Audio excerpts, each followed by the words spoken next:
pala everyone, for today's vlog nga pala ay graduation ng aking kapatid. Maaga nga pala kami pumunta sa eskwelahan baka kasi malate kami hindi pa makapag-march yung kapatid ko. Nagpakyut nga lang pala ako dyan hanggang di pa kami nagsisimula. Kalipas ang ilang minuto ay nagsimula na rin kami maglakad. Mahalaga nga rin pala ito sa aking kapatid. At sa kapwa niya magsisipagtapos ng elementary. Dahil makakamit na nila ang pinapangarap nilang diploma. At panibagong yugto na naman ang tatahakin nila sa darating na pasukan. Nung naipasok na nga pala yung entrance flag ay nagsimula na silang kumanta. Habang kumakanta nga pala sila yung kapatid ko busy sa kakakwento. Pagayari nga pala nilang kumanta ay tinawag na sila by section para ibigay ang kanilang diploma. Mga lalaki, Ron James C. Alberto.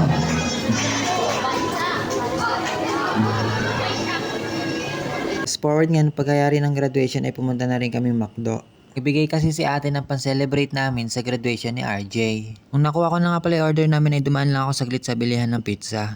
Bibili kasi ako para ibigay ko sa mga pinsan ko. Pizza nga lang pala ibibigay namin, hindi kasi napagluto si mama. At nung pagka-uwi namin ay binigay ko na rin nabili ko at kumain na din ako. Kain po tayo.